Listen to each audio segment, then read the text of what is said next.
This incident at Kate Griffin Junior High is the tip of the iceberg. Some parents, faculty, and staff are very concerned about what's going on in the Meridian Public School District. I'm investigating several issues, including school violence, sex on campus, and drugs. Superintendent Charlie Kent has addressed those concerns and more. That series will air next week.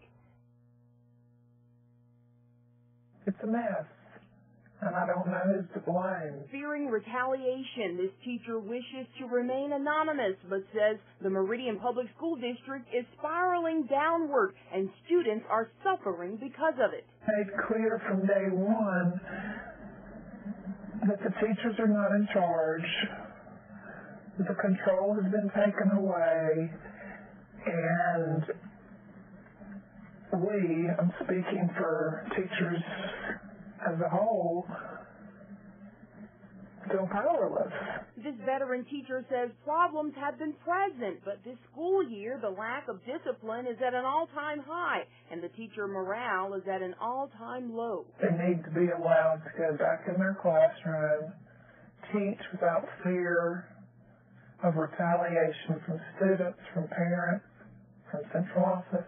I was always told that I didn't speak about anything. For over 4 years, former Meridian High bookkeeper Linda Peavyhouse says she saw it all, but was told to keep quiet about it. Peavyhouse says she was fired in October because her son and a current student at the time ran away together, and officials thought she was involved. She noted several incidents this school year. Peavyhouse says policy is not enforced for every student, and she says there's no consistency. All issues, not just weapons, it was fighting, sex on campus between students. I mean, there's multiple things that the kids have gotten away with, as I would put it. There was an instance where a boy had a box cutter, and they expelled him for 10 days, where we've had other incidences where kids have knives and they take it away, and that's it.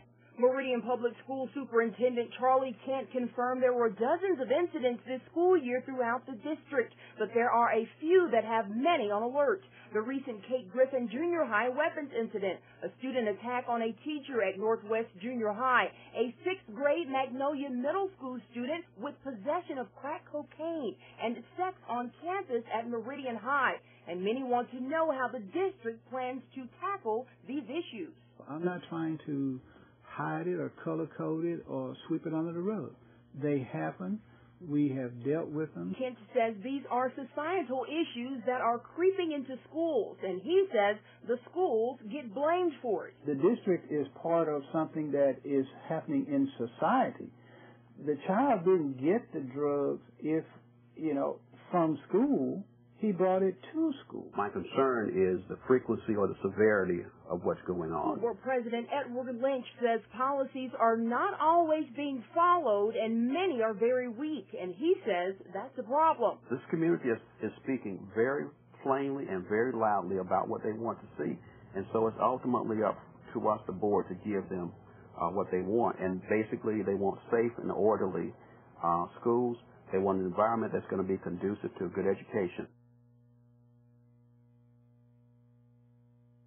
Never before have I been afraid to go to my central office for help. Meridian Public School officials admit that policies within the district have not been enforced.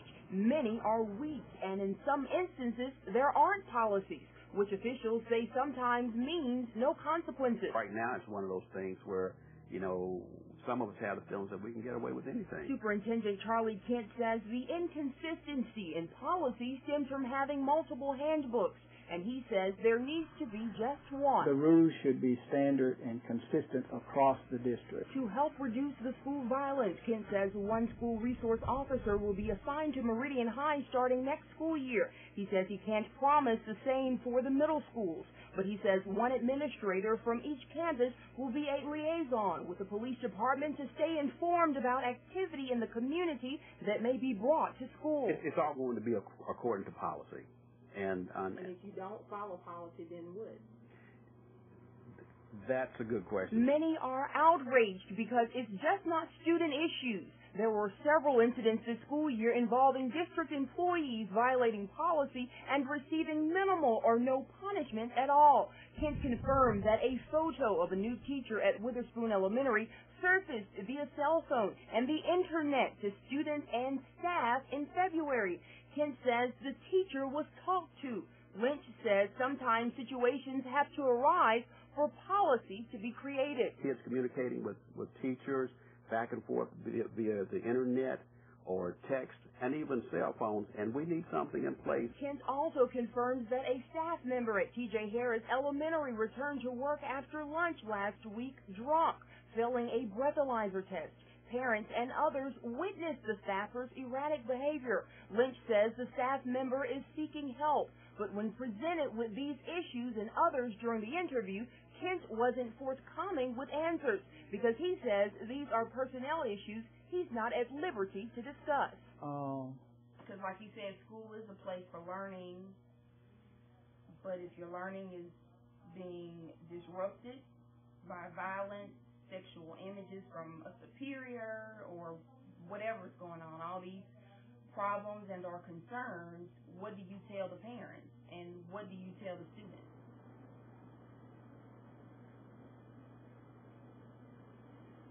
It's just another way of you asking the same question that I still won't. Yeah.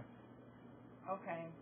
If I was in court, I'd say asked and answered. From a legal standpoint, the policies need to be in place and enforced, but more importantly, from a moral standpoint. Lynch says there is a policy that states the superintendent has the right to suspend or remove a staff member for neglect of duty and moral conduct. But he says that's not specific. The issue has also come up with a current administrator at Meridian High who is living with and has conceived 2 children with a recent graduate. At the time that it came to light, the person might have been of age, but I'm a believer that if there's enough smoke, there's probably some fire, and I don't think things happen just instantaneously, so it obviously was happening some time ago, and it needs to be addressed. Lynch says there has to be more accountability next school year. He says board members will work to tighten loopholes in current policies and create new ones. It's got to start with communication. On the same day, community leaders and the Meridian Public School District got the ball rolling to open the line of communication. I want to be heard. On issues from school violence. He's not going to be heard at school. To personnel issues. We need to get resignation. We need new blood. More bad news strikes as the State Department of Education voted Thursday to lower the district's accreditation, the first time in the district's history. We have a great responsibility here. A district that was once a model for schools across this state will be downgraded from full accreditation to the next lowest status of advised. Department of Education officials say this stems from state testing violations at Meridian High School involving a teacher copying a 2007 state English test and using it to prepare her students for the test that was given the next year. It shows that there is a problem and we all can work together, and we will, to make it right. Hundreds packed this room, from teachers to parents to community leaders. And they all say it will take communication and a collaborative effort to turn this district around. Until you fix the social walls in these communities, you're not going to fix the school problems. He can't do this by himself. He needs the community. It's what's clear. Residents are very concerned about what's going on in the district, and many demanded answers from the man in charge, Superintendent Charlie Kent. Let me interrupt you.